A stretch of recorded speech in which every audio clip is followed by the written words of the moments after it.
Sure, yeah, why don't you, yeah, please go ahead. Madam Chair.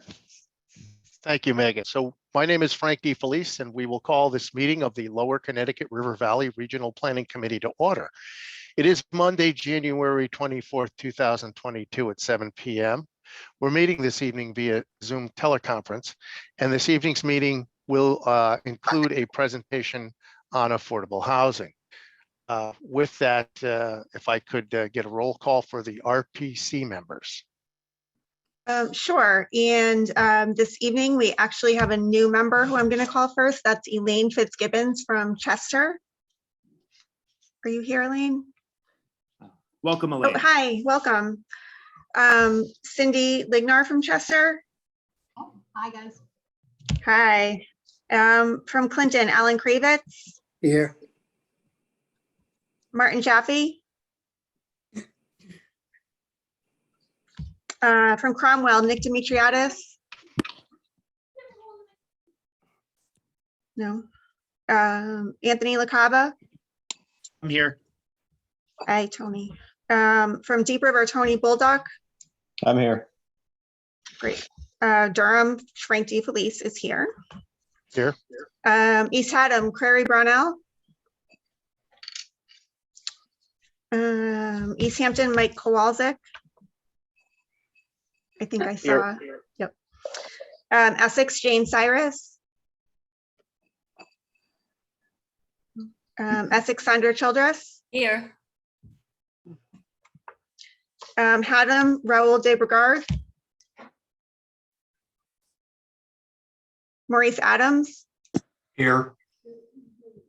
Great. Killingworth, Alec Martin. I saw you, Alec. Stephanie Warren. Here. Lyme, Mary Stone. Here. Great. Lyme, we have a new alternate from Lyme, David Lamb. Here. Hello, David, welcome. Welcome, David. Middlefield, Paul Pizzo. No. Middletown, new member, Catherine Johnson. Here. Welcome, Catherine. Kellen Atherton. Here. Hello. Old Lyme, Harold Thompson. Here. Hello, Harold. Old Saybrook, Douglas McCracken.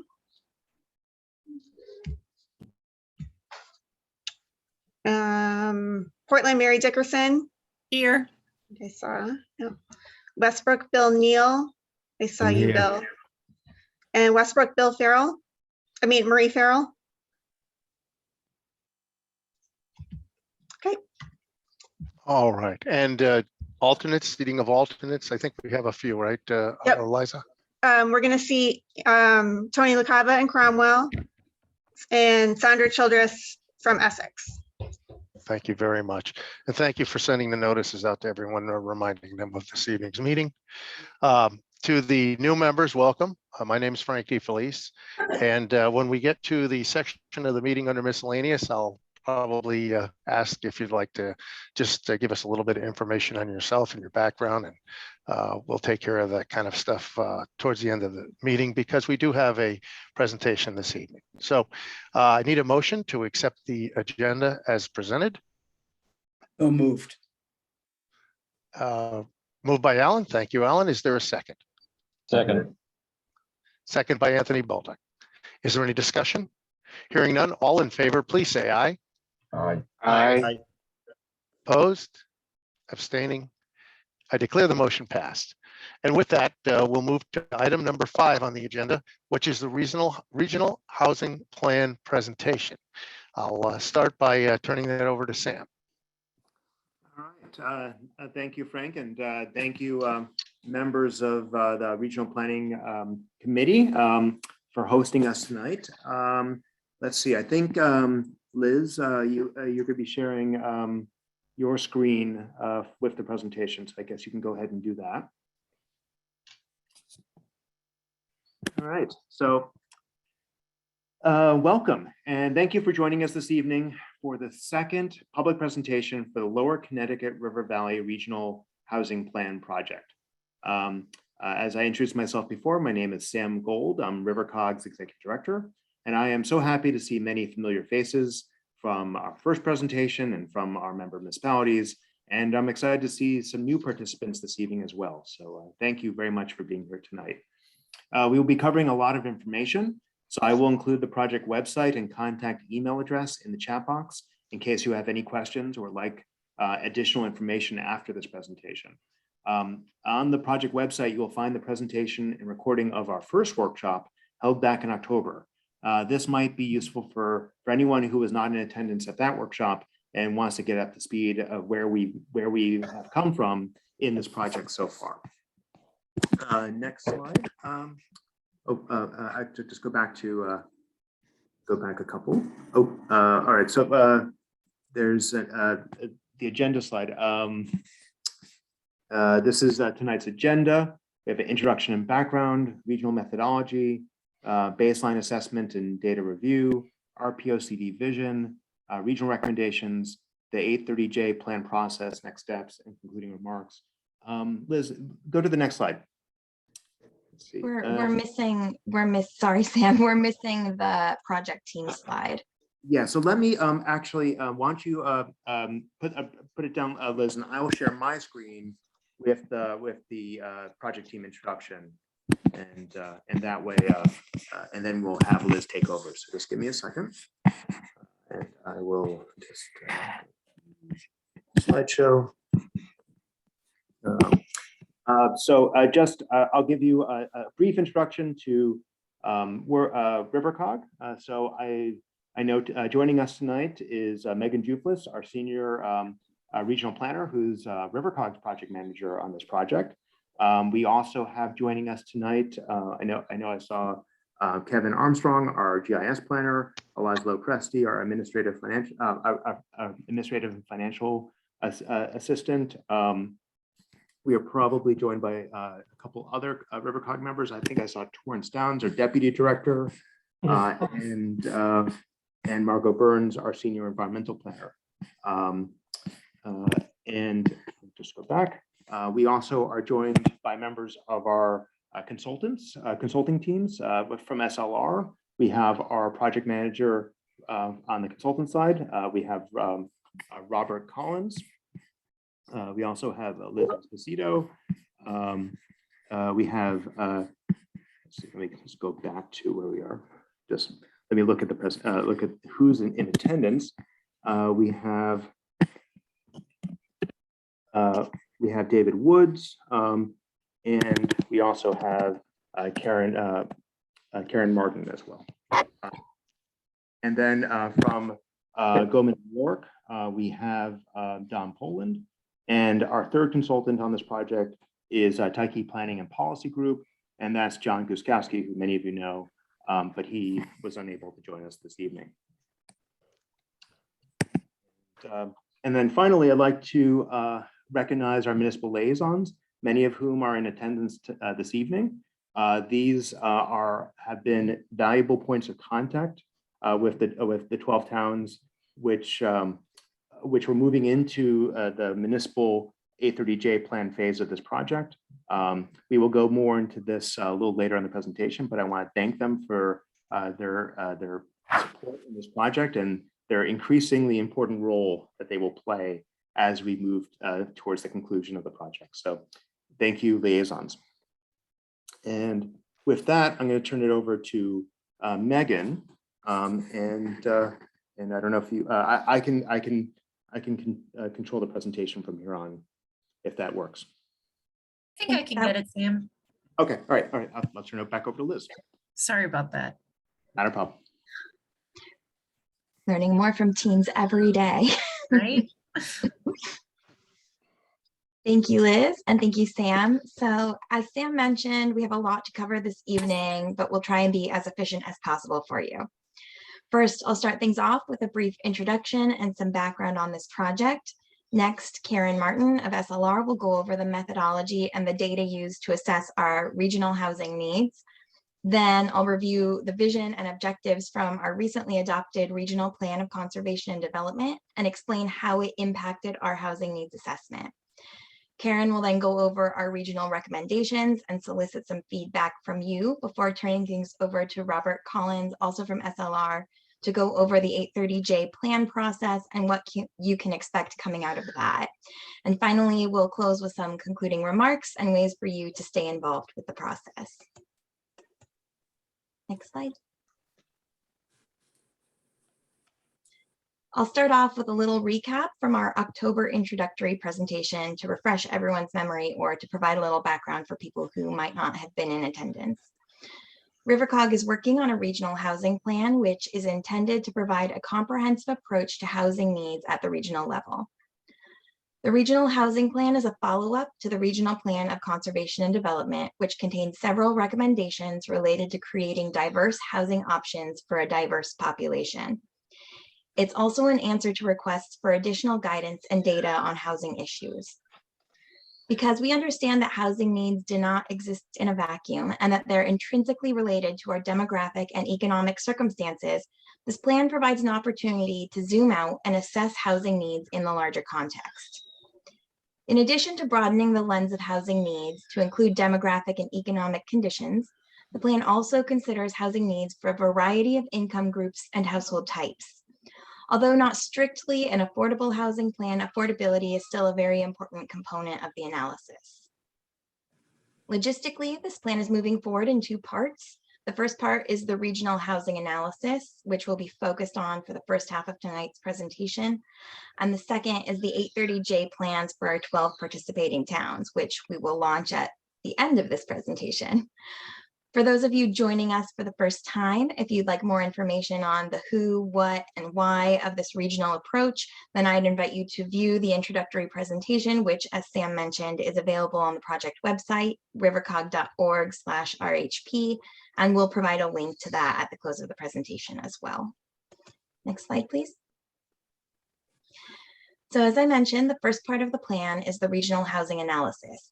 This is, as you might expect, the regional portion of the plan, which provides an overview of current housing conditions and a projection of future housing needs region-wide, as well as some recommendations for potential regional cooperation. We're currently wrapping up this portion of the plan, and tonight's our opportunity to share our methodology and some of our findings with you before we launch into the 830J process. And for that, I'd like to turn things over to Karen Martin from SLR. Great, thanks, Megan. Okay, so we're going to start by looking at the methods behind this regional housing plan. So what is the methodology for creating this plan and what elements are we looking at to inform the process? First, we're going to review a baseline assessment of current conditions in the region related to demographics, housing, and economics. Then we will consider some additional factors that also influence housing and talk about their impacts. We're going to tie these aspects back to the regional plan of conservation and development, as Megan mentioned, and we'll talk about the RPOCD vision for the region. We're then going to use the data and information that we have to assess what the region needs in terms of housing. And by looking at these needs, that will allow us to develop the regional and local strategies to address and meet that need. Next slide. Okay, so for our baseline assessment, we're going to review demographic data. We will present a regional housing profile. We're going to look at some jobs data, and then we're going to examine transportation systems in the region. Next slide. Okay, so to start us off with the demographics, we're going to highlight here a few key trends that inform how we're going to think about housing in the region. The big takeaway is that the region's population is stagnant. It is not seeing any growth, and in fact, it is declining. Population in the region decreased by 1% over the past 10 years. And while this may not seem like a lot, when we actually dive into that figure, we see that it includes a 19% decrease in people under the age of 18 and a 21.4% decrease in school enrollments. So with losses of this magnitude, the region is not currently retaining or attracting young people or young families, which also means its workforce population. Next slide. So while the region is losing young people, it's also aging. So baby boomers now make up over a quarter of the population of the region. The median age in the region is 45.6, which is higher than the median age of Connecticut, which is higher than the median age of the United States as a whole. In fact, only the city of Middletown has a younger median age than Connecticut as a whole. The region's aging population means that the region is not retaining enough workers. There are implications for housing. As people age, they downsize from their homes, but there may be no one to fill them as they go up for sale. And as the number of retirees increases, the workforce population in the region is going to continue to weaken as well. Next slide. Okay, so across the US as a whole, households are shrinking in size. Compared to previous decades, when people were having large families and quite a few children, these trends have now reversed. So there are now more single people living alone or couples without children. In the region, the average household size is now 2.37. This fact can also be tied to the fact that young families with children are not moving to the region, so we're left with smaller households. Most households in the region are likely to be empty nesters, adults that don't have children living with them. The region doesn't have the housing to accommodate these smaller households because most of the housing in the region is larger single family homes. And if people in the region can't find the housing that suits them, they may be likely to leave the region. Next slide. This can be shown in the region's housing stock. So overall, the region's housing is lacking in diversity. While there are some diverse options that can be found mostly in Middletown and the other northern areas such as Cromwell, the smaller towns in the region have many fewer options. New homes are not being built in the region because there is no demand from any new residents that are moving in. Next slide. Single family homes dominate the region and make up 71% of the region's housing, which is a greater proportion than the amount of single family housing in the state as a whole. There is overall a lack of multifamily housing in the region. 81% of the region's multifamily housing is located solely in Middletown. So the remaining amount exists in very small quantities spread across all of the other communities. And many of the communities have very limited multifamily options. Next slide. Housing growth in Connecticut is very limited. The state overall is now considered to be in a slow growth market. Due to the declining population and minimal job growth, there is a limited market for housing. Almost all of the towns in the region saw a drop of 50% or more in their amount of housing construction between 2010 and 2017. So very few building permits are being issued for housing and very little new housing is coming on to the market. Next slide. The housing that does exist in the region is likely older and not necessarily matched to the types of people the region needs to attract now.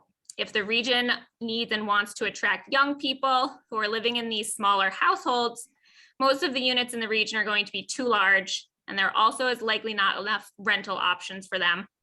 Young people and seniors tend to desire smaller units, 1 to 2 bedrooms in size, and rental options, and units that they will find to be affordable to them, which are all areas where the region is currently lacking.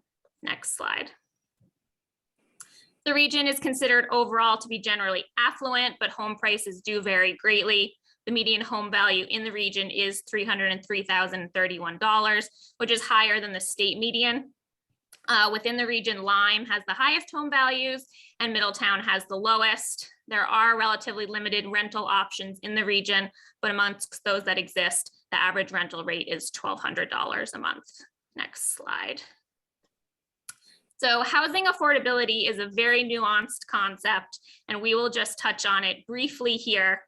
The region does have affordability concerns for sure.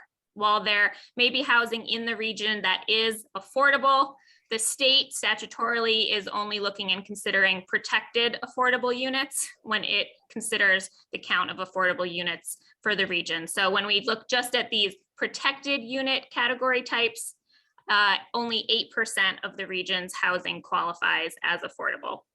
However, 71% of all of those affordable units are in Middletown. So when we look at the remainder of the region, there's only 3.3% in all of the other communities. 31.1% of the region's households are considered to be cost burdened. Those are households that are spending more than 30% of their income on their housing costs. And this is something that we will explore a little bit later in the presentation. Next. Okay, so now we're going to briefly touch on jobs, which are another factor that strongly influence housing trends. In the region, there are about 63,000 jobs. Middletown is considered the main employment center, but there are other commercial centers as well in Cromwell, in some large commercial parks and areas, and along some of the major highways and arterials. The top employment sectors in the region are manufacturing, tourism, and small businesses. Next slide. More than half of the region's jobs are held by people living outside of the region. And this is an indicator that many workers cannot afford to live within the region. They can't afford to live where they work. These are often people who earn lower wages. They cannot find housing that's affordable to them near where their jobs are. The region needs to be able to attract workers right now because job growth is declining, but many of these workers cannot find the housing that they need.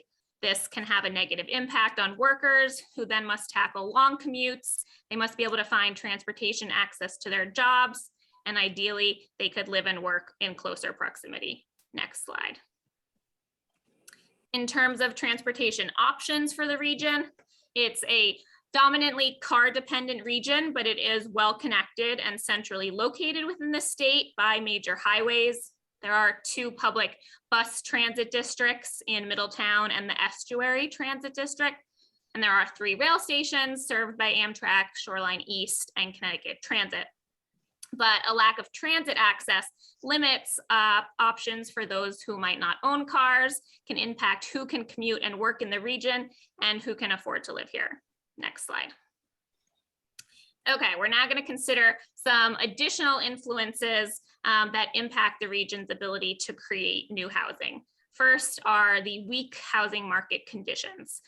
If you were at the first regional plan presentation that Sam mentioned, you may have heard Don Poland's regional market analysis. The region's housing market is considered to be weak. The region is not at the center of any major metropolitan markets, but rather it's on the fringes of a few of Connecticut's market areas. With its aging population, the low number of young people, the decreasing household sizes, and the lack of rental options, the region's existing housing stock is not in extremely high demand right now. And while there's always some demand out there for brand new housing units, the region has built very little new housing and doesn't necessarily have the current residents to fill it, even if it were to be built. Next. So this lack of growth in the region is going to have some economic impacts. The population is projected to continue to decline. And if the region is aging but not replenishing with young people, housing supply will not be competitive. Houses that are listed on the market will not sell as quickly because young families are not coming to the region to buy them. And if houses don't sell, home values will start to go down, which impacts property values, grand list values, and taxes. So there will be some negative impacts over time if these trends continue. Next slide. Another factor that impacts where and how housing can be built are natural resources. And natural resources, as I'm sure everyone knows, are a primary asset of this region, but they also limit where housing can be constructed. 16% of the region is open space, and other areas are unbuildable due to slopes, wetlands, floodplains, watersheds, and other conditions. So when considering how to add housing, we must consider where to target development so that it does not negatively impact any natural resources. Next. Existing infrastructure is also a consideration factor. Housing development, particularly that of any higher type densities, requires connections to public water and sewer.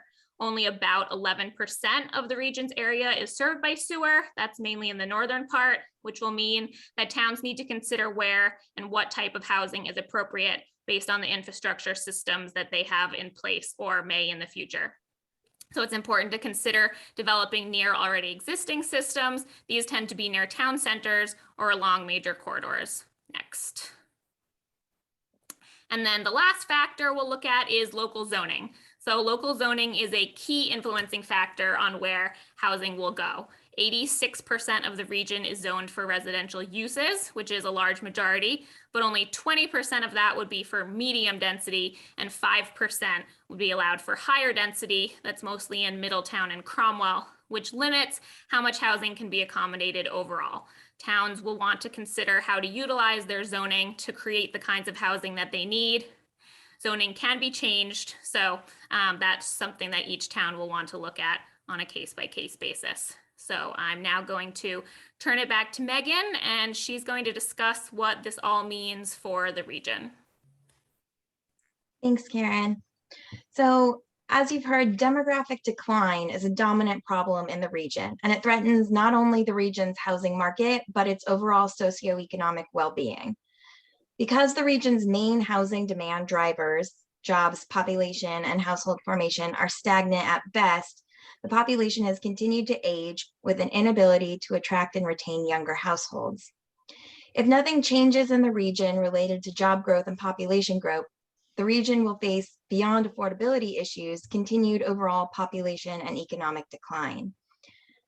As Karen mentioned, even with weak demand drivers, there will always be some demand for new modern housing with modern amenities. And initially, we stopped our housing needs assessment here. So based on the current trajectory, our assessment concluded that the region could support at most 200 new housing units per year over the next 10 years. And this accounts for housing at all price points of all types and across the entire region. And while this isn't sufficient to reverse trends, this projection could allow the region to capture at least a small amount of the missing market share and marginally increase the diversity if it deployed these housing units strategically and intentionally. However, the current trajectory doesn't have to be the region's destiny. This needs assessment doesn't take into account the implementation of the future land use strategies and other actions towards achieving the visions and objectives of the Regional Plan of Conservation and Development, which was adopted in September of 2021. Next slide, please. The RPOCD, which was created with and by our Regional Planning Committee, who was kind enough to host this presentation tonight, was structured around 4 themes that together provide the vision for the region: sustainable, innovative, connected, and community. The vision statement for the region was 4-fold based on these themes, and I'll go through some of that. So according to the vision for the RPOCD, the region will, next slide, grow and develop in balance with natural, economic, and social resources, provide the stability necessary to support social equity across the region. Next slide.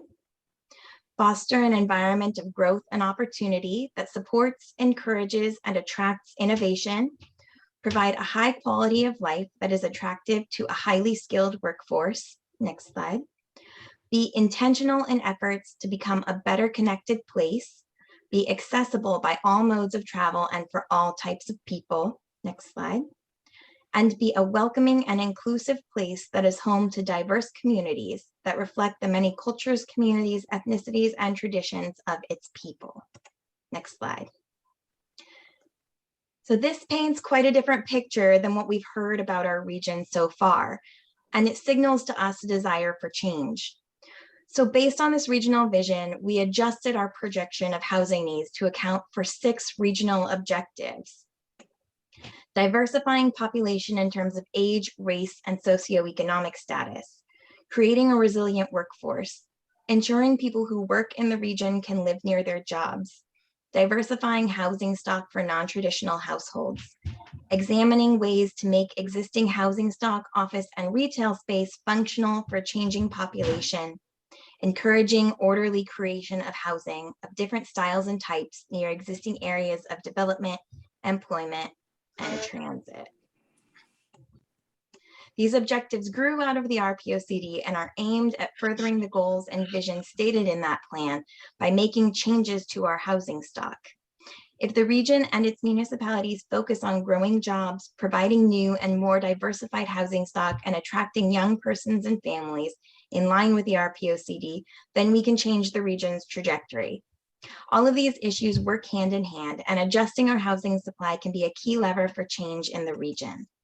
Next slide. With the addition of the regional objectives, the housing needs assessment for the RPOCD trajectory could be up to 600 units per year over the next 10 years. But if we go down this path, we need to be strategic in the type of housing we encourage and how much of it. Currently, the region's housing stock is dominated by large single-family detached housing units. However, demographic trends and housing needs, as we've heard, have shifted away from this model and towards smaller and multifamily housing, including a shift from owner-occupied to renter-occupied units. In order to increase diversity of housing stock and to better compete in the housing market, our assessment concluded that new housing should be aimed at higher to medium density houses, duplexes, townhomes, and semi-detached homes, as well as some smaller single-family units.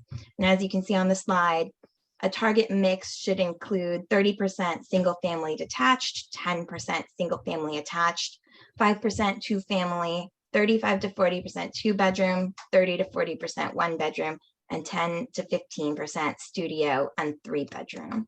Next slide, please. In terms of where these units should go, the RPOCD provides a framework for spatial organization of housing in the region. These maps show locations best positioned to support investment and development based on the existence of public infrastructure, absence of environmental constraints, proximity to transit, and existing development intensity. The yellow map on the left is the community concept map, which shows a gradient concentration of existing population and housing density. The community map is combined with sustainable, green, innovative, purple, and connected blue lines and arrows in the future land use composite map on the right. The areas that pop out as yellow and purple are most suited to some degree of housing or employment creation. And I'll use this moment to make a plug. There are interactive versions of these maps, as well as the input data maps available on the RiverCOG website created by our own Kevin Armstrong that I would encourage everyone to take a look at if you haven't had a chance already. Now, there are limitations to these maps. They only offer a bird's eye view of the region, and it would be up to the towns to determine how, where, and what type of housing they'd like to incorporate. In terms of affordable housing specifically, this will be part of the next steps of this project in the municipal 830J plans. Nonetheless, there can be room for regional coordination here. And I'm going to give things back to Karen to go over what that might look like and to get some feedback from you.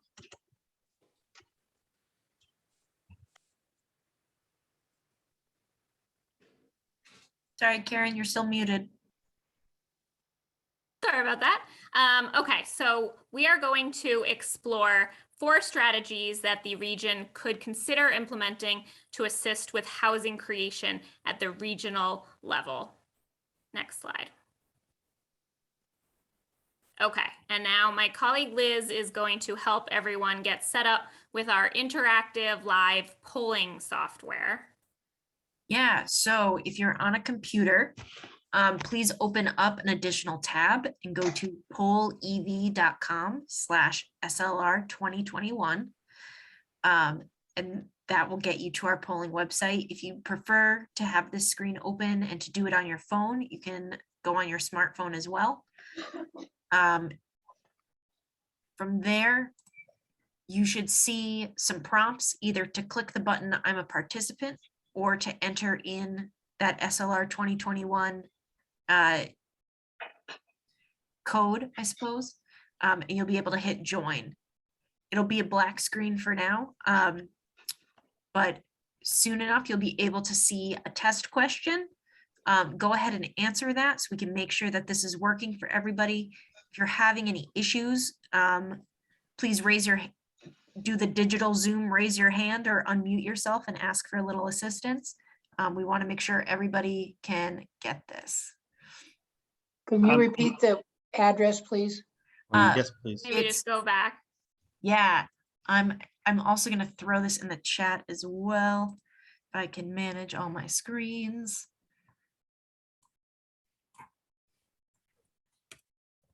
When you went to the next screen, it did appear at the top where it says audience polling info. The go to poll shows up there as well. So it's on the next screen for everybody. Fabulous, thank you. You know, sometimes I have good ideas and then I forget them. So it seems like we've got 34 responses so far. People are really liking blue. I think we have a few more folks on the call than that, though. Green. Uh-oh. It's like watching a very nerdy horse race. So we'll let a couple more people log in and get in there, but the numbers are climbing, so that's great. Excuse me, Mhm. what is the question color with a U? Being from England, Oh. that's how it's spelt in England, but Exactly. it's interesting. I was just you trying would- to be a little cheeky, have some fun Okay. tonight, wake people up. Okay, thank you.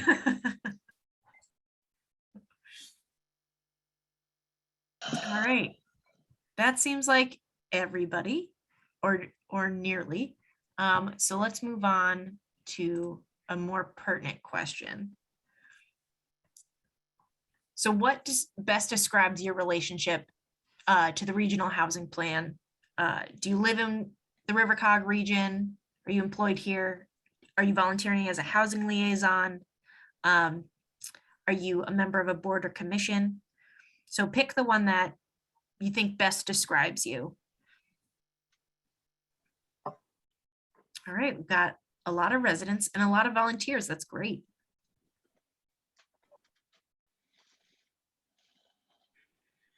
Excellent. Oh, still coming in. All right, and I think a couple more. How many total do we have on the call? Eliza, do you mind? 113. 113. All right, fantastic. All right, so I'll give it a few more moments then.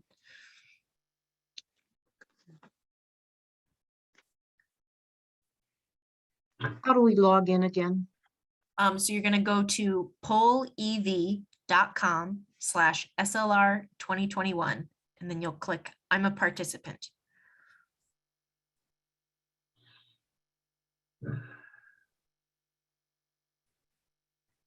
If anyone's still having trouble, feel free to type it in the chat, and myself or one of my colleagues can jump in and help you separately. All right, I think we're plateauing. So, oh, every time I say that, we get more. So maybe I should just keep my mouth shut. All right. Going once, going twice. Oh, dang it. See?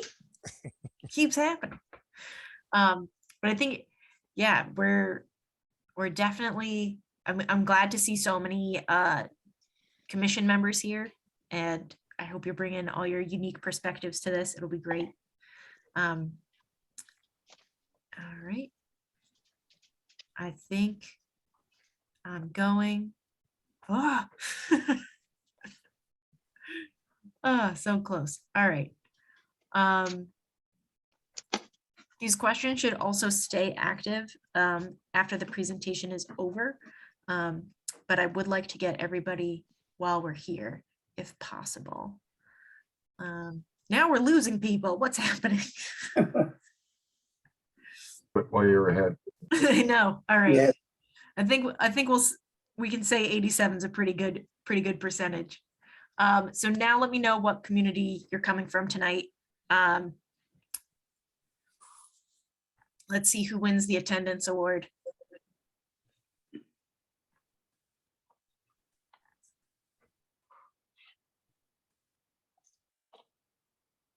Oh, Killingworth being overachievers early in the count. Pulling ahead. They're pulling ahead. It is like a horse race.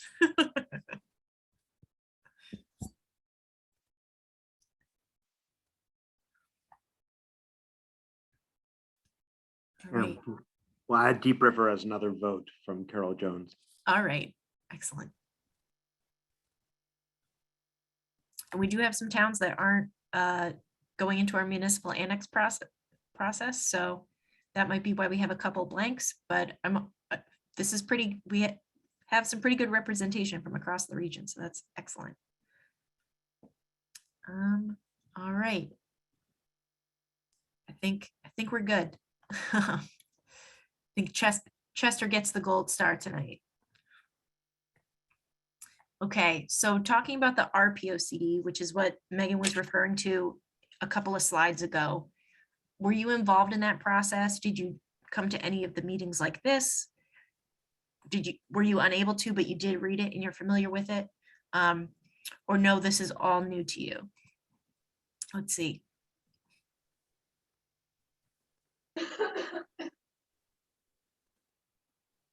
Wow, a lot of newbies. Well, I encourage you to read it. They did a great job. And a lot of the things that are covered in the RPOCD are things that we're going to be playing off of in the housing plan.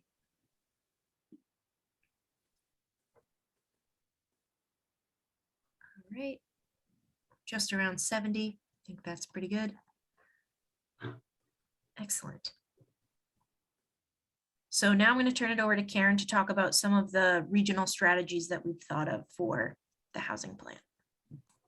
Okay, great. Thanks, Liz, and thanks for everyone for participating in our activities. And we're going to give you a chance to try your hand at the polling again after this section. So as we kind of left off, Megan was talking about how we're actually going to implement some strategies to actually create the change that the RPOCD and the regional housing plan are going to envision.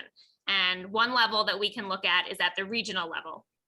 A little bit later in the presentation, we'll talk about the local level, but we can be a little higher level to start with and look at some things that at the regional level, potentially RiverCOG as your regional planning agency could explore and consider as ways to create housing and create this change at the regional level. So there are 4 strategies I'm going to cover. The first potential strategy is regional land banking. So land banks are a concept you may have heard of. They are entities that are set up to acquire and hold abandoned, vacant, and tax delinquent properties for future development. Once a land bank acquires a property, it can determine how to repurpose and reuse it. And one of these potential uses is to create housing, particularly affordable housing. So at the regional scale, you can form a land bank, which could be more efficient than at the municipal level because it can acquire more land assemblage. Land banks help mitigate the negative impacts of foreclosures and vacant or blighted properties, and they can then create new developments on these properties that can meet a local need. Next slide. So we're going to present a case study for each of these. So the case study for a regional land bank is the Finger Lakes Regional Land Bank in New York, not too far away. This entity acquires properties in this region and then finds new uses for them that are consistent with its municipality's local comprehensive plans. So far they've been able to turn properties in their land bank into quality, market rate, and affordable housing, as well as other projects that have created jobs or supported economic development, which are all also very key to the theme of housing. Next slide. The second regional strategy is regional housing and redevelopment authorities.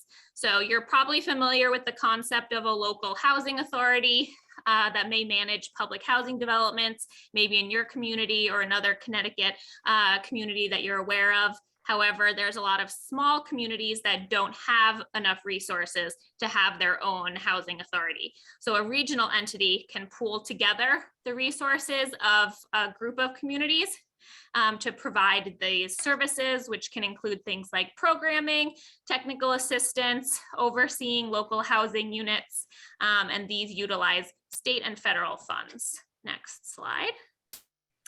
So this case study is the Berkshire County Regional Housing Authority, not too far away in Western Massachusetts, where they act as the local housing authority for 23 towns in their county that don't have their own local housing authorities, and they provide programming and technical assistance to all of those communities. Next slide. Okay, the third strategy is what's called a fair share program. So fair share is a concept and a methodology that uses a formula to allocate a specified number of needed affordable housing units to every town based on each town's capacity to build them. So it uses a number of factors and kind of creates an output of a target number for each town. And reaching this target number could either be something that's mandatory or voluntary based on how the program is set up.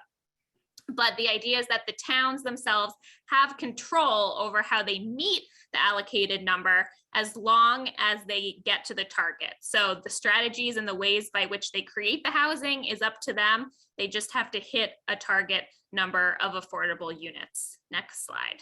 Can I ask a question? I think we'll save questions for the end. Sure. Okay, thank you. So this case study it doesn't currently exist, but this is actually a model. An organization called the Connecticut Open Communities Alliance has created its own model and proposal for Connecticut. They developed a formula and a method, and they have presented their methodology in a report that they released in 2020. According to their model, the targeted housing need would be based around the COG regions. It would give each COG, and then within the COG, each town, a target number of units to add. This is actually the map that they created that actually shows in a gradient scale how many units they feel every town in Connecticut needs to add to meet overall the state's affordable housing needs. So that is a concept and a potential regional strategy. Next slide. And the last one is the idea of regional advocacy organizations. So advocacy organizations are nonprofit groups that are set up to provide support in promoting and facilitating the creation of affordable housing. So these are just nonprofit entities. As I'm sure many people are familiar, there's housing nonprofits. They're very common, but this would be at the regional level, and they would offer education, technical assistance, and advocacy to the communities in their region. Next slide. And a case study, there is actually one very nearby, right next to RiverCOG in the southeastern part of the state, is the Southeastern Connecticut Housing Alliance. This was formed in 2006 in response to a study that region did on its housing needs, and it identified that this additional form of support was something that they would benefit from. So the SECHA is actually run by the Southeast COG, which is the equivalent of RiverCOG in the southeast corner of the state. And the COG and the advocacy organization share administrative support and resources, while SECHA assists its member municipalities in trying to reach and achieve their housing goals. So now that we've presented those 4 potential regional housing strategies, Liz is going to do a couple more polling exercises based on what you just heard. All right. So I know that was a lot of information really quick. But those are the general ideas, recommendations that we're kicking around for this draft plan. So so in this question, do you agree or disagree that these kind of strategies are aligning with the goals of the RPOCD?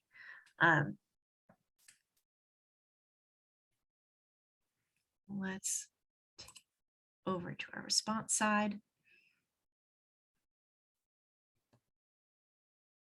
All right. And what if you agree with some of them and not others? Then you can go into a neutral, you can go into a not as, you don't agree as much, or you slightly disagree. So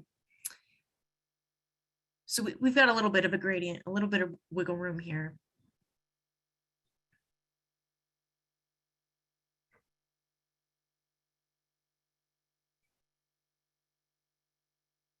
All right, seems like we've gotten all our answers, generally in the agree side of things, which is nice to see, kind of reinforces that we're headed down the right path. We're going to get a little bit more into detail in the following questions. See if we can hit 70 again before we move on.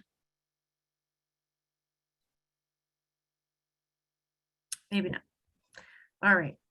So in our next question, what strategies would you like to see RiverCOG pursue? If you have questions about a specific strategy, please use the raised hand function or type your question in the chat. And we will do our best to answer it in a timely manner.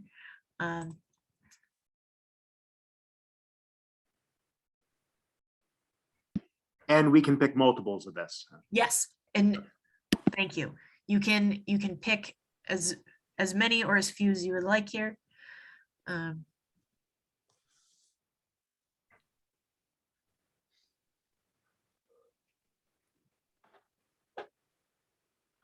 Wow, it's kind of an even distribution. I'm a little surprised by that.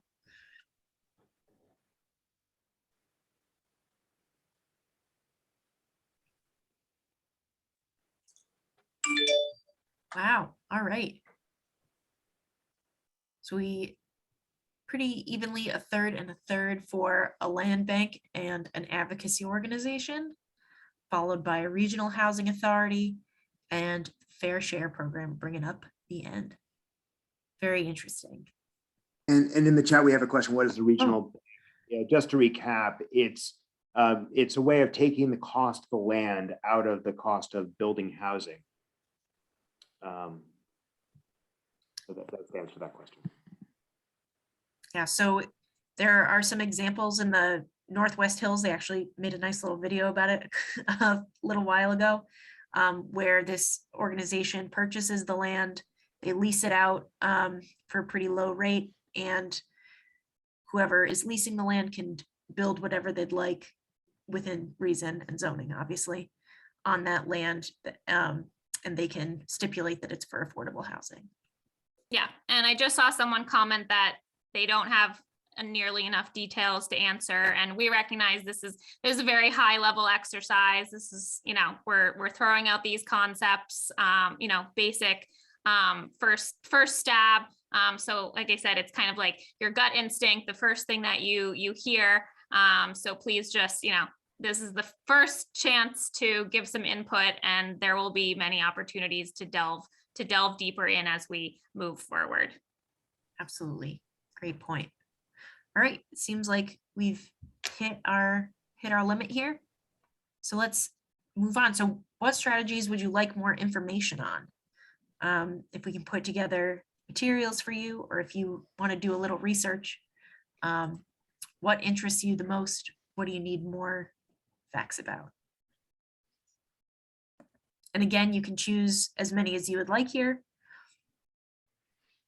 That's why there was more results in the last Yes. one.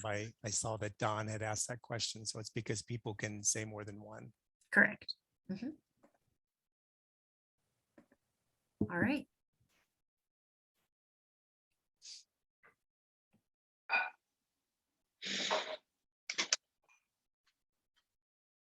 Okay. Land bank, popular in both. Excellent. But it seems like we'll be looking at all of these a little bit more to prepare some more detail for everybody. All right. So let's keep going. So now I'll turn it back over to Megan. No, actually, it's coming to me. Oh, I'm sorry. No, that's okay. Good evening, everybody. It's nice to see everybody tonight, and I'm Robert Collins with SLR, and I'm happy to be with you. Up until this point in both the first workshop and this workshop, we've been talking at the regional level. Megan also mentioned that near the beginning of the presentation. So now we're going to begin to turn the conversation to the local level. And then specifically, what key changes are going to take place at the local level. The municipalities in the region are going to take a shot at their own steps and determine local strategies. And how are we going to do that? So let's go to the next one. So these strategies are in conjunction with the state's legislation on 830J. So exactly, you know, what exactly is this 830J and what are 830J plans? Specifically, the state adopted legislation in 2007 that created the need for the affordable housing plans to be completed by each municipality across the state. And their legislation required that this happen by June 1st of 2022. And across the state, some communities have been already doing these in the last couple of years, but now the deadline is coming up, and we're actively engaging to try to reach that deadline. The plans are specifically to lay out how each town intends to increase the number of affordable housing units in the individual town. It's supposed to be like a stepping stone. It's supposed to show an effort on each town that we're moving in the direction for more affordable housing more affordable housing. It doesn't necessarily have a specific requirement that you meet a certain threshold or do it in a certain way. It's basically just to lay it out that the town is aware of the need, what they identify their needs are, and that they start to make some strategies that can be adopted over the next 5 years. The next thing that's important to note about the legislation is that these strategies are also created as defined by 830G, which some of you may be aware of. And those are where we determine about naturally occurring versus protected units within the state or within the community. The next slide. So specifically for the lower Connecticut River Valley region, there are 12 participating municipalities that are going to be joining with RiverCOG in doing their affordable housing or 830J plan in conjunction with the regional plan that's being developed. These 12 participating municipalities include Portland, Cromwell, Middletown, East Hampton, East Haddam, Chester, Deep River, Essex, Killingworth, Clinton, Old Lyme, and Lyme. The other 5 communities are currently preparing their plan on their own, or they previously prepared their plan last year, like Durham and Middlefield. So they've chosen to complete their plan separately. However, in the end product, we'll make sure that all 17 municipal plans are connected through the regional plan. Excuse me. Each one is going to focus on affordability in each individual community. And this is going to be created by the references within the recommendations within the regional housing analysis. While there's regional recommendations that we already talked about, there's also a menu of local suggestions that are being developed that are going to be shared with each community. And this is going to be happening through coordination with the town liaisons that were mentioned at the very beginning of the presentation. Each liaison is going to be helping us to spearhead getting the town on board with having this plan through both a workshop as well as writing the final plan. The town liaisons, while the listing was at the beginning, if you want to get more information and contact your liaison because you want to be involved, we'll get you that information at the end of the presentation on how you can get that get in touch with them. Okay, if we go to the next one. So the first step for developing the municipal plans that we're going to be developing is going to be a workshop. There's going to be 12 virtual workshops in February and March, and each one is going to have a goal of helping the community start to lay out its value statement for affordable housing. We're going to review the data specifically for each town. Of course, at the beginning of this presentation, we did it at a regional level, but we're going to be supplying data that can be considered for each town individually on what's going on uniquely within their town.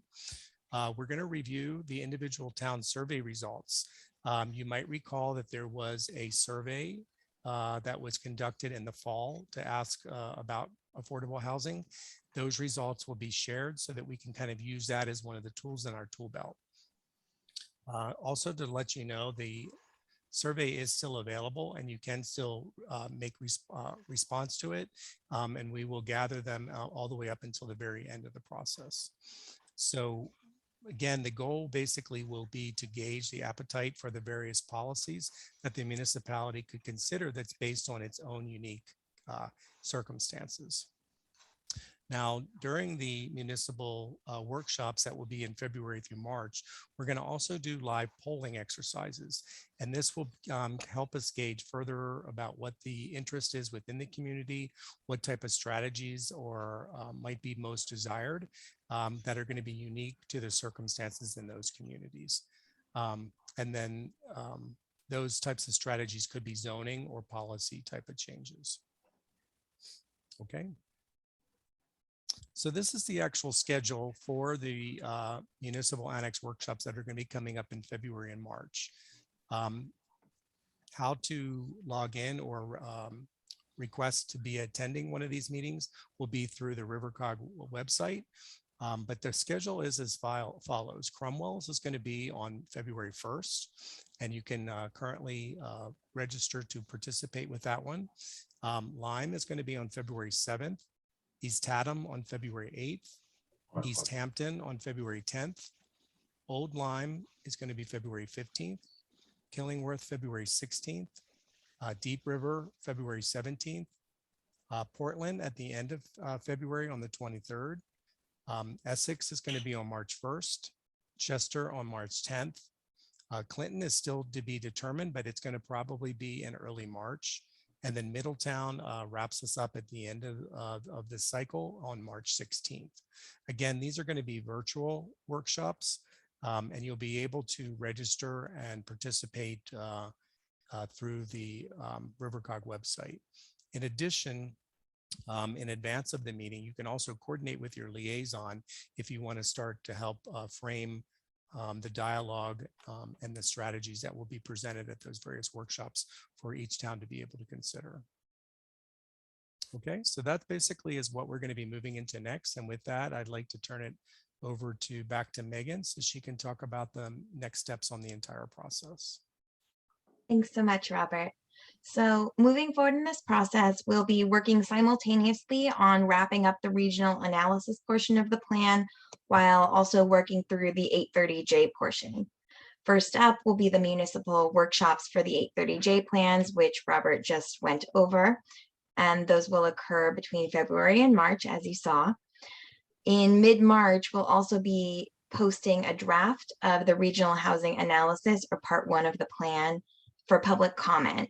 So everything that we reviewed at the beginning of this presentation, we're working on wrapping that up nicely into a final report for you. We will be posting it on the website and opening it up for you to look at, review, and comment on for us. So keep an eye on our website on the project page for updates on that. And after the public comment closes, we'll be looking to bring the regional housing analysis to the RiverCOG board for adoption. Then on the 830J portion, after the municipal workshops close, we'll begin drafting the 830J plans for each of the participating municipalities. And these will ultimately be adopted by each municipality with the goal of submitting those to the state by the required deadline of June 1st, 2022. Next slide, please. So we're reaching the midpoint in this process, and we hope you stay interested and stay involved. Please take some time to explore the project website if you haven't already, and you can see it there. It's rivercog.org/RHP, and there you'll find a frequently asked questions page, a story map on affordable housing, and recordings of previous presentations, as well as links to register for upcoming events. And if you have any questions or comments, either now after this presentation or things that come up during your review or at any time, you can email them to info@rivercog.org with the subject line RHP questions and comments. And this is also a great way to get in touch with your liaisons. We'll have a listing of who your liaison is on the project page. But if you send an email to this info@rivercog.org and let us know you'd like to get in touch with them, we can make the connections happen. And so you can also reach out to your town liaisons for more information and attend future outreach events. Also, this presentation, if you would like to share it, watch it again, find these links, we will be posting this presentation to the website after it closes. And so I wanted to turn it back over to Sam in case he had any concluding remarks before we open things up for questions, as I'm sure there will be many. Great. Thank you, Megan. Well, first, I want to thank everyone who has participated this evening and answered our poll questions. But before we go open up question and answers, I'd like to recognize our Regional Planning Committee Chair, Frank DeFelice. He had a few words of welcome at the beginning that because of a little snafu, we skipped over him. So Frank, please go ahead. Thank you very much, Sam. My name's Frank DeFelice. For those that don't know me, I've had the pleasure of serving as the chairperson for the Regional Planning Committee, the RPC we call it, for the Lower Connecticut Council of Governments for the last many years. You know, the RPC members are extremely pleased to be able to host this evening, but we're absolutely thrilled with the turnout. Over 100 people joining us tonight. So thank you very much for attending. Providing a diverse and affordable housing stock throughout our region is a subject that's really critical for our local municipalities.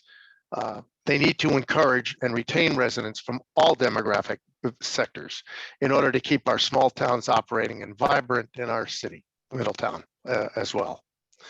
And during the past year, this has become even more challenging with the prices of rental housing and single family homes increasing by leaps and bounds. So what you've seen tonight, I think, is really important because this plan includes operational, tactical, and strategic actions. And these will be paramount importance to our town.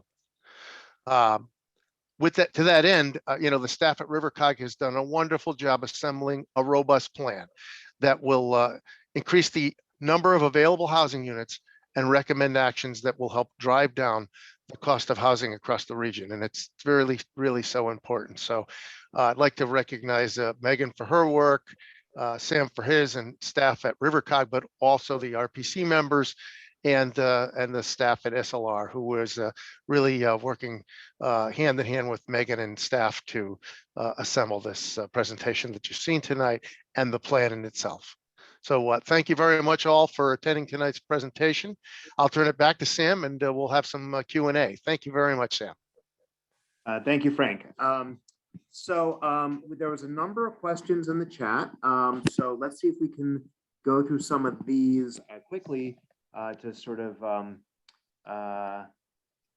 let's see. And so we had a number of questions about the poll. Let's see what the first question is. So we have a question from Pat Bands. Would the fair share strategy meet the 830 I think mandates for each municipality? So one, I think that's a good question, and I'll start it off. So the 830G, which is the Affordable Housing Appeals Act that we've all been we've been dealing with for the last 32 years. Is really a process for developers to appeal zoning, planning and zoning decisions that stand in the way of providing affordable housing that is deed restricted. If you have 10% of your home compliant with the requirements of 830G, that appeals option is not open to developers. So when you look at 830G, it's very much a developer-sided statute, and although it provides some protections for municipalities that have more than 10% of 830G defined affordable housing, it never is actually a specific mandate on the towns that they shall have 10%. In many places, and so I think we're open to a fair share strategy where some towns may be able to provide a larger share of affordable housing than others based on available infrastructure. With that said, every municipality in our region needs affordable housing, and in most of them, we need more opportunities. It cannot all be centered in one municipality for serving the whole region. So I think the fair share strategy could meet that 10% exclusion from 830G, but it may not. But that still is, I don't see that personally as an issue. I don't know if anyone else on the team has anything to add to that. No, I would agree. I think the idea of fair share is that it takes into account certain capacities of certain towns. And it means that some may be able to, accommodate more affordable housing than others. So I could see under a fair share policy, some towns hit their 10% and some don't, because it recognizes that honestly, maybe that town doesn't have the capacity to reach 10%, but it has the capacity to reach a number that seems fair for them. And then I'll do one more question from the chat before we recognize Michael. So from Jennifer Miller, we had, where are the demographic projections from and as of what date? So there was a demographic projection, I think, for the population projection showing a decline. Karen, do you remember where that data set was? Also, we have Don Poland. That comes from the Connecticut State Data Center. I can see in the chat that some people are referencing data from the Department of Education, and that might be indicating different numbers. So that's definitely good to know. We might be able to compare a few different projections that are out there and put them all on one graph and kind of show how different sources are projecting different population projections. But the one that we picked was specifically from the kind of state data center through 2040. Yeah, Karen, I just want to jump in here. Yeah. So the NESDEC projections they typically are for school age children, not for The whole population. the whole population. There may be some whole population numbers, but that's typically what they focus on. So that may be the difference there. Yeah. The state data center projections we found tend to be a little bit more pessimistic than other projections, but they are the state authority. So that's why they were selected for this. Thank you, Liz and Karen. So I see Michael Fogliano has a question. Go ahead.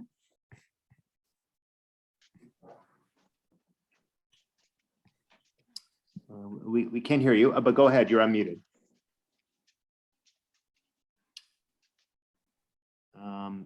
We still can't hear you, but if you could, Michael, if you could type your question in the chat box, we'll get to it. And I think while you're typing that up, I will recognize Mary Stone to ask her question. So I did notice that one of the slides said that the data was from 2017. And in the time between then and now, the situation in Old Lyme and Lyme has turned around drastically. And young families are pouring into the region. They are clamoring to get into this school district. Housing prices have soared, so that affects the affordability issue. Also, rentals have soared. So the current data presents a much different picture from the data presented in this presentation. And if you talk to realtors in the region, their universal complaint is lack of inventory. They just don't have any houses to sell to anybody at any price. So very, and when a house goes on the market, it is snapped up within a couple days. So I think updating the data would help a lot to get a more accurate picture of what's actually happening and what's actually needed. That was my comment. Yeah, so when we I'd do like when we do the municipal annex workshops, each individual town is going to get its own set of data that's presented and analyzed for them for their municipal workshop. And then that's going to go into their municipal 830J plan. And we're able to pull more recent data for that. Some of what you saw in this presentation came out of the RPOCD, which was published in the past year. So its data was thus a couple of years even before that. At this point, we're able to pull most data from 2019 and some data from 2020. So the decennial census, obviously that was for 2020, has released small amounts of data. So if it's not something we're able to get for 2020, we will at least have it for 2019.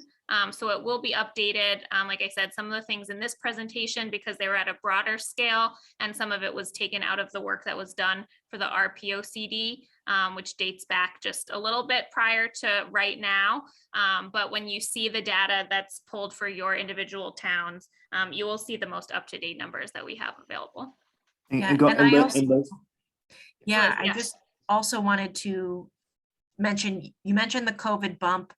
That is definitely a real factor here. However, as we've gotten into the individual town data, we've noticed that it is not equally distributed across the region. Some towns have really benefited from this crisis, while others, it's virtually no change. And some of them, it has gotten worse. So looking at these individual towns, as Karen said, will really, you'll see those differences and you'll get a better picture. This is the 30,000 foot view for the region.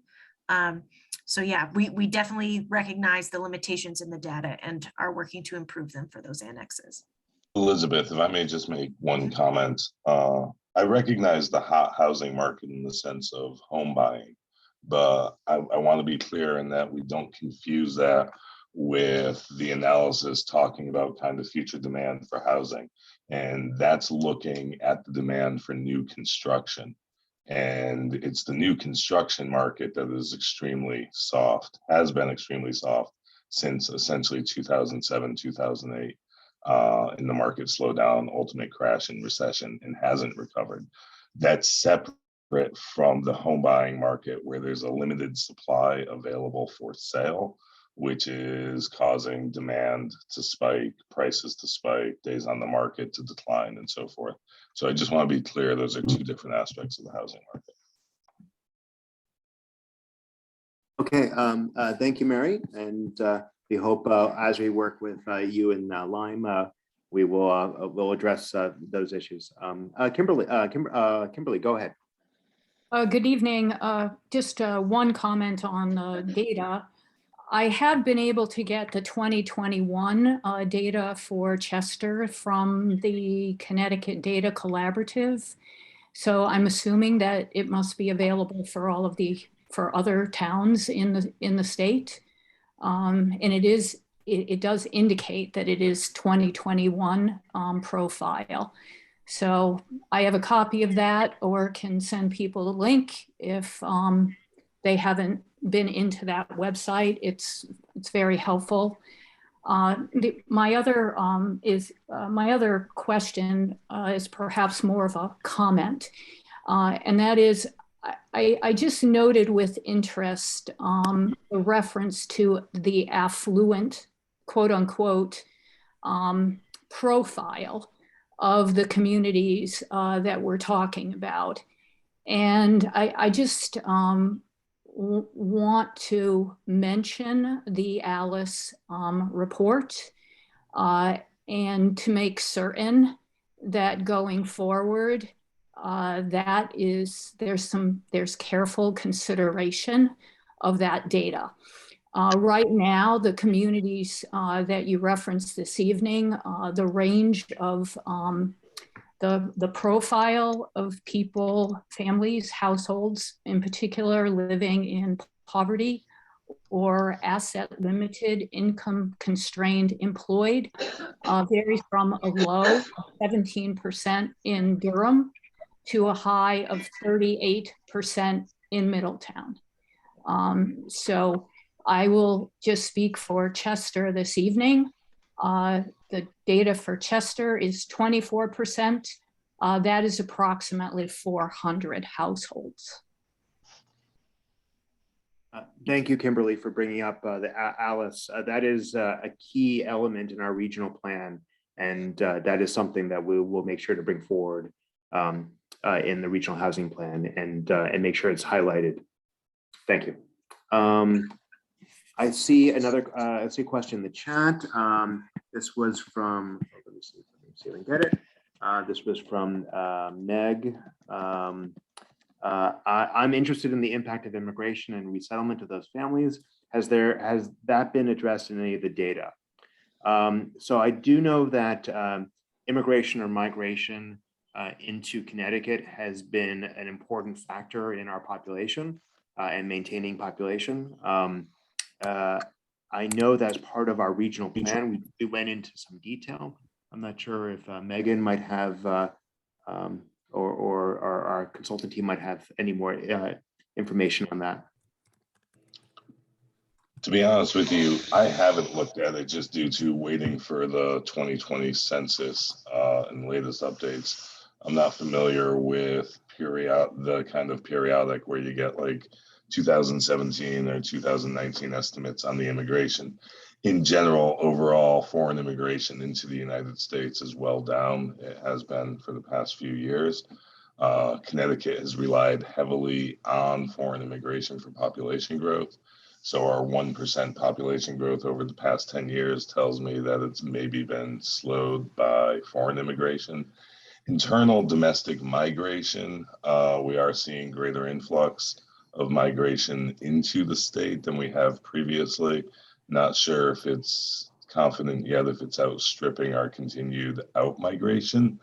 Waiting once again for more detailed census data as it comes out.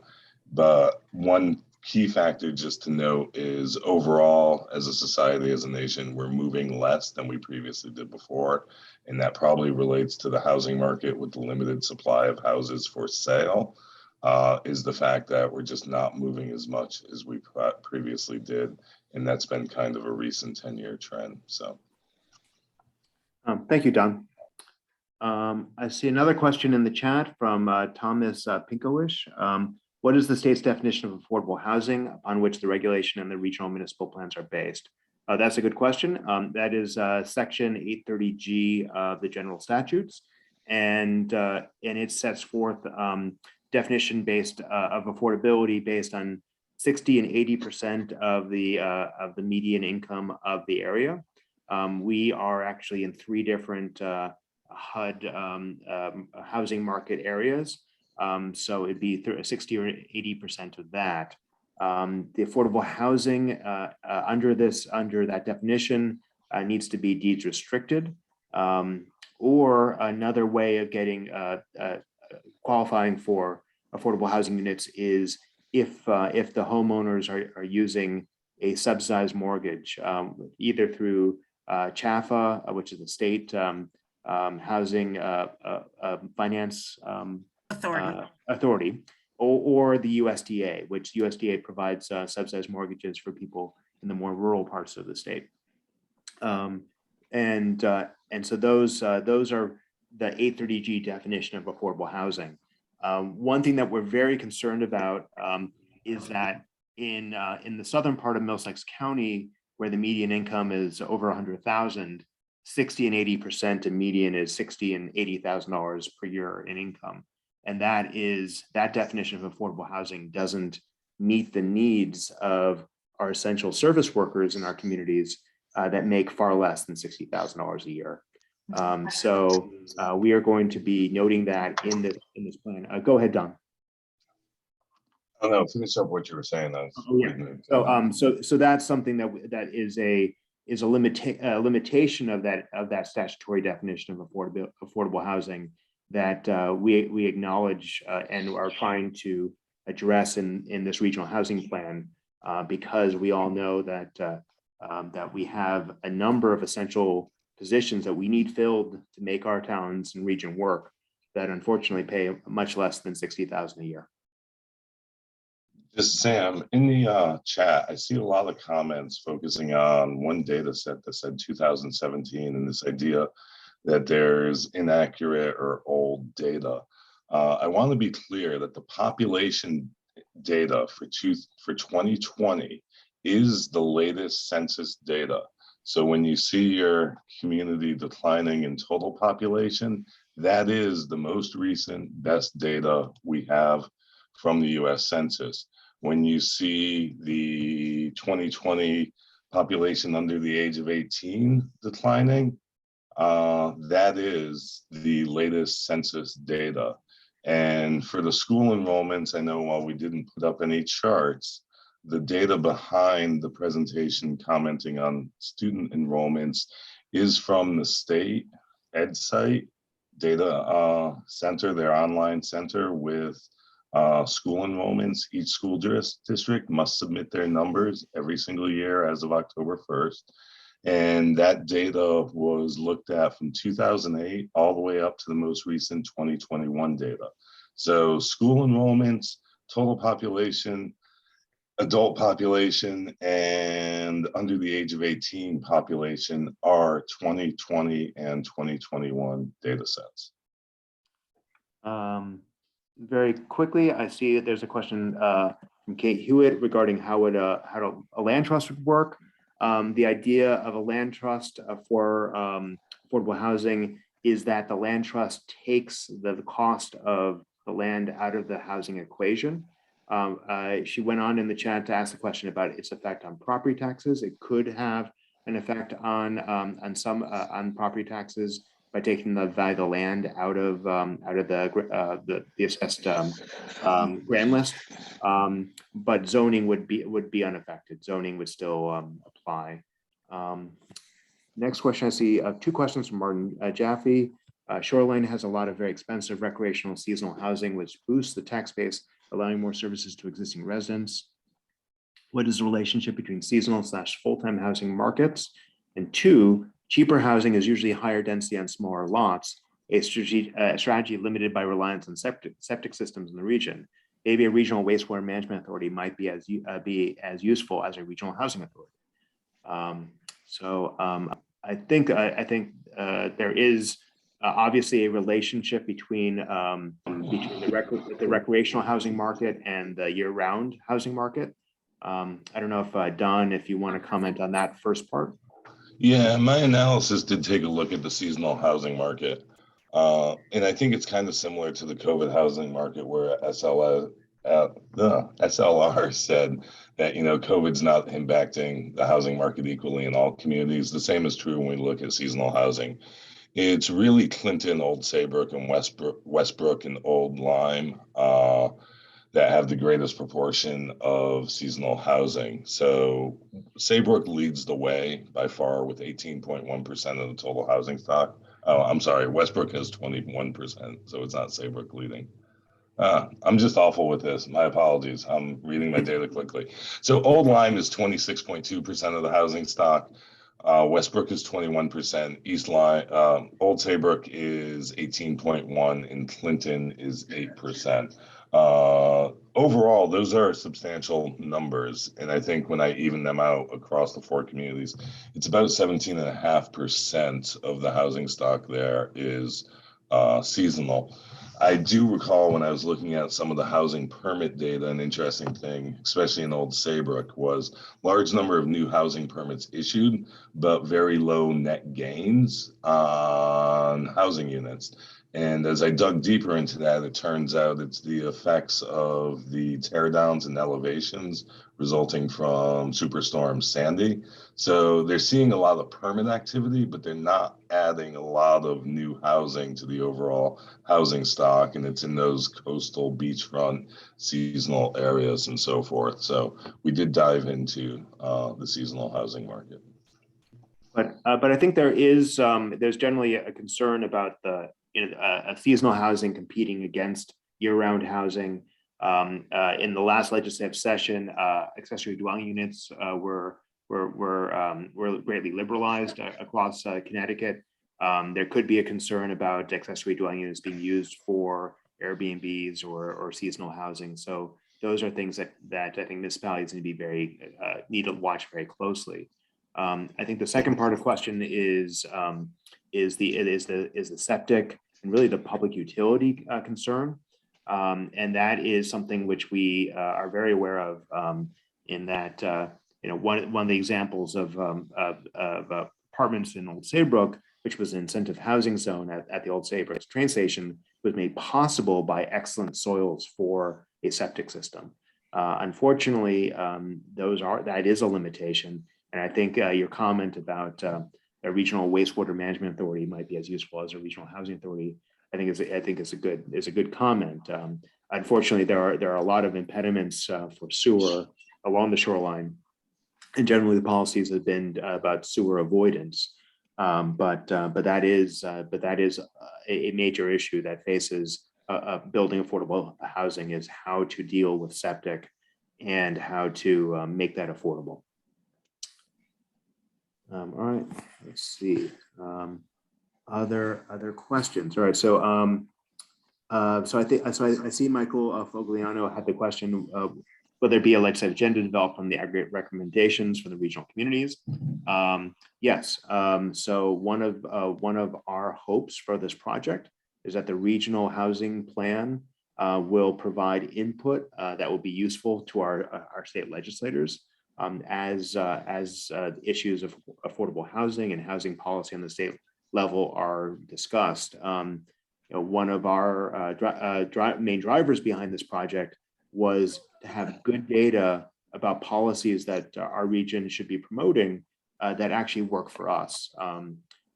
Much of the discussion in Hartford about affordable housing has been driven by Fairfield County, which has very different issues and different housing market than we do. And so we wanted to make sure that we had good data and good recommendations to put forward to our representatives in Hartford as housing policy is debated. Let's see. I would add, if you can hear me now, yeah. Thank you. To that last question about the wastewater treatment, we've noted that our neighbors in Massachusetts and New York seem to have access to advanced on-site waste treatment that could actually reduce the need for sewers and enable some of the even modestly higher density development that would be useful. So I would add that along. You've been articulate about the 10% threshold being a one size fits all and not necessarily making sense for all of the communities. So I think the current legislation would be a topic for that, as well as some emerging technologies and emerging policies and practices from neighboring states. Thank you. That's a great comment. Thank you, Michael. I see Tony Bolduc has his hand raised. Go ahead. I actually wanted to second that because in civil engineering field that Connecticut's one of the only surrounding states that doesn't allow alternate treatment. And on top of that, community septic systems have to go through the DEP, and that's almost a 2-year process. So that's a huge holdback for development. So that's probably something else that should be looked at. Thank you, Tony. Pam, can I jump in on this sewer thing for just a minute? Oh, great. Yeah, sure. Go ahead. I have been involved with the Department of Health and the Home Builders Association and the Middlesex Chamber of Commerce for about 10 years now, trying to get them to recognize the absolute fact that homes built in the last 20 years, or apartments, under the current codes, use far less water than the septic systems are designed today to handle. Quick example, without getting into the weeds. If you were to build a septic system today, you have to design it to handle 150 gallons of wastewater per bedroom per day. The real studies that we've done in apartments that only every ounce of water that goes into that apartment goes down the sewer. The number is between 50 and 60 gallons per day. Plus, if you're putting in a system today, it's going to use up 500 square feet of ground. You got to leave another 500 square feet of ground as a reserve area, which to the best of our knowledge is never used. If a system fails, you dig it up and fix it in place. And they fail very rarely. The ones that are failed are the ones that were put in 30, 40, 50 years ago, and they weren't inspected. They weren't designed by an engineer. And I know I've been around long enough to see what happened over the last 60 years, but the ones that have gone in the last 20 years don't fail. Rarely fail. And if they do, it's because they were abused and they're fixed in place. We cannot get the Department of Health to lower that standard. They do not disagree with us. And I'm using those words carefully. By the same time, they have not agreed to change the regulation. Bob Scully, who has run that department for a long time, retired in last October, and he has not been replaced. We're waiting for his replacement, which we think will happen soon. We have now the realtors on board supporting this effort, but that can be a huge factor in being able to build affordable housing, particularly apartments, on buildable scales. 3, 4, 5 at a time doesn't work economically. You got to get into the 20, 25, or 30. I'm not talking about 150 or 200, but at that scale, you're going to find a lot of people willing to build. You're going to find money for it if you can find the land. And you can find the land if we have reasonable sewer systems. And I agree with the alternative treatment systems, but that's been pursued for a long, long time. And there are a lot of administrative and logistical issues with that have nothing to do with the technology. So get that one thing changed and it will change the dynamics of where affordable housing can be built in the RiverCOG area. Thank you. Thank you, Bob. I think those are some very important points. And I also see Carla Ferroni also has mentioned this as well about the alternative AI systems in Cape Cod. I see Phyllis, you have your hand raised. Go ahead, unmute yourself and go ahead. You've got to unmute yourself, Phyllis. Yeah, I think she is. Okay, I'm there. All right. You've spoken about fair share of affordable housing. Who decides what is fair and based on what criteria? Is it primarily the total population or are there other considerations? I think that's an excellent question. And I think that is probably the primary question that would drive a fair share approach would be the determining what that would be. I am of the belief that one size fits all option doesn't really work for everyone in our region. Obviously, people need access to jobs, need access to transportation, and some places are better able to accommodate that than others. And I think that needs to be taken into consideration. What the inputs are and what that looks like, I think is up for debate, and is something which, if you have ideas or other people on this call have ideas and want to submit those, we would welcome that input. I can go ahead, also Megan. jump in. Hailing from San Diego in California, this is a way that housing is typically dealt with. The regional governments there are mandated by the state to do a housing needs assessment and an allocation to all of their counties. And the way they come up with it is they have representation from each of the counties. They come together as a group and they decide together how they're going to assess it. They come up with a methodology. I think the last site, they do it anew every year or every 6 years, I'm sorry. And it's, a 50-page methodology document that explains exactly how they're going to allocate these units. And usually it has to do with job projection, population projection, existing stock in various income categories. And then they do an adjustment based on where there is already an overabundance of certain types of housing to kind of balance it out so that not all of your housing ends up in one place. And that's just, there are other ways to do it, but that's just one way that I know it's been done. And so I would assume, as Sam said, it would be up to, some sort of a committee decision as we went. Yep, like that example that was shown was one organization's model using their own formula that they created, the Connecticut Open Communities Alliance. And I believe they created a formula that took into consideration the number of existing affordable units in each town, something regarding land capacity, something regarding multifamily zoning in each of the communities. And they apply a multiplication factor time, and you multiply out these formulas.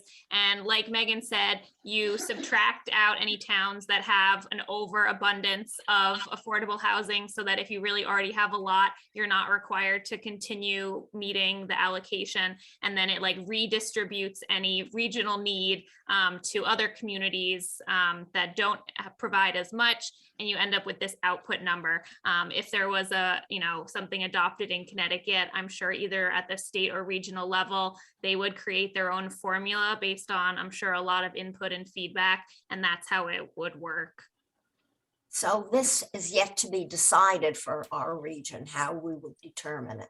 Oh, correct. We just presented these as potential strategy opportunities that could be something to be considered in the future. So there's nothing like this in place right now. All right, and so we really would need to know what is expected of us in terms of numbers and what type of housing and so forth. And if a community wanted to appeal that decision, that could be done.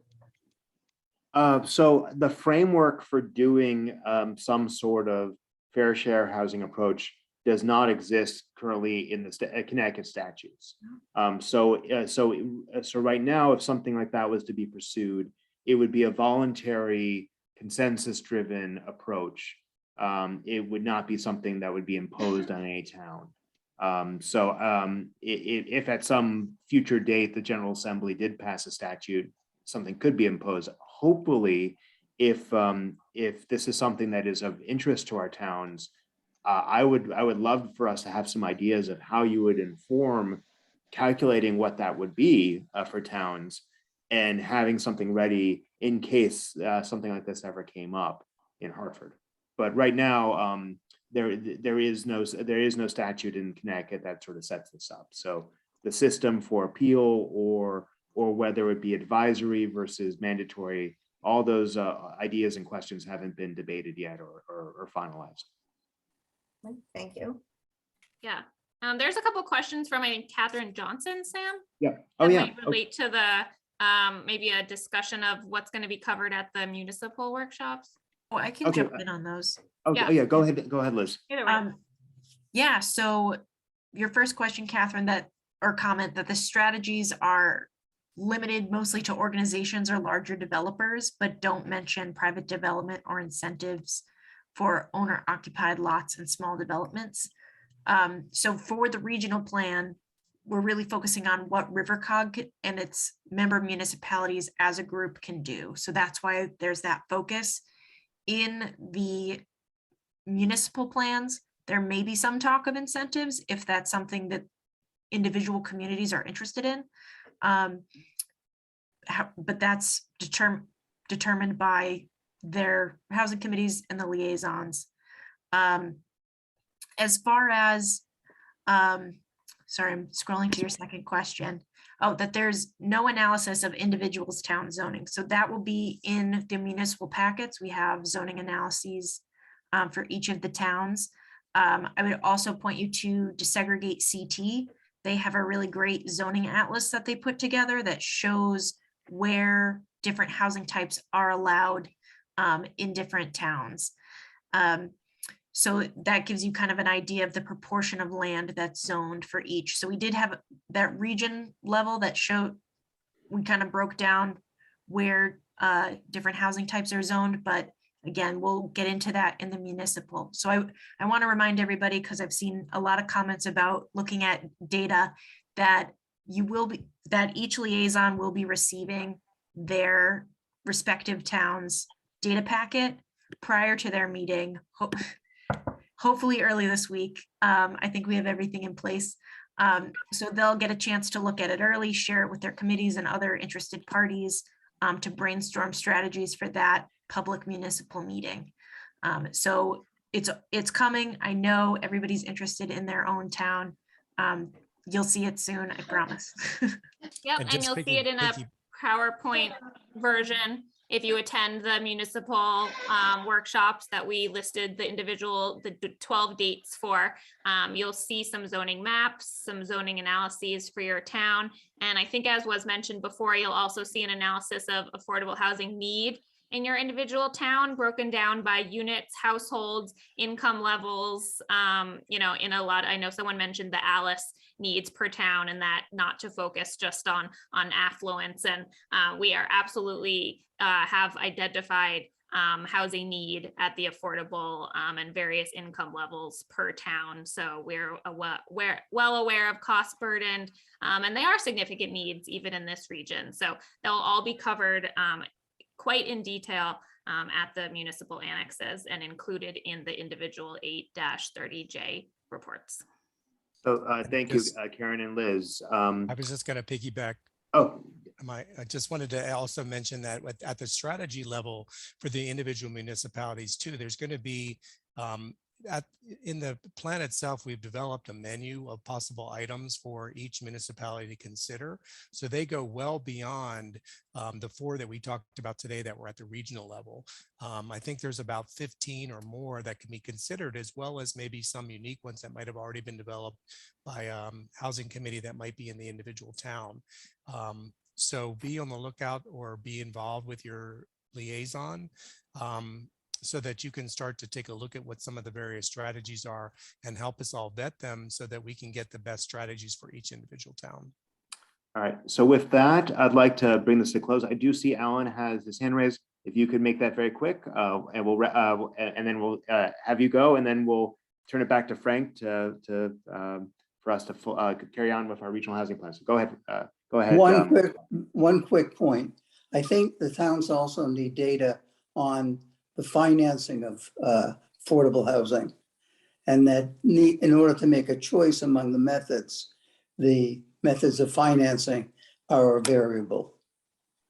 Yeah, I think that's an excellent point, particularly for housing for lower income households in our region. Really, that's not possible without some sort of subsidy to finance. Other types of financing approaches, I think will be looked at in detail, particularly on the town by town 830J annexes. Absolutely. Great. Well, thank you. And I want to thank everyone for Can I make just one question? Quick question. Sure. I'm sorry. I don't know how to raise my hand.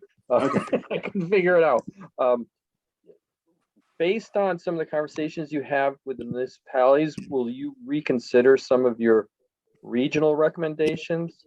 Which seemed like, okay, we have to fit everything into this box or not. I mean, what's your process for kind of reanalyzing that? Like one in particular is the data point of people coming into the region to work. That was a certain percentage or number. I mean, how many people are leaving this area to go work elsewhere? I mean, the fact that they don't live here and work here doesn't mean they really do want to live here. Some people like to live elsewhere and commute in. So anyway, that's just a question that comes at the same time. Yeah, so I just put in the chat the project website and the email. Thomas, if we can follow up with you afterwards. So we did go into detail on this in our regional plan about the swap between workers and residents going to different places, and we can follow up on that with you later. And I encourage all of you, if your questions and comments, please email us, reach out to us, and we can go into more detail with you. And I strongly encourage for people who live and work in the 12 municipalities where we're working on those 830J affordable housing plans, get involved with us, get involved with your liaison and your housing committees in your municipalities, and please bring your ideas and comments to that process. So with that, I am going to bring it back to Frank, and we have a couple items of business for the Regional Planning Committee to complete this evening. So thank you.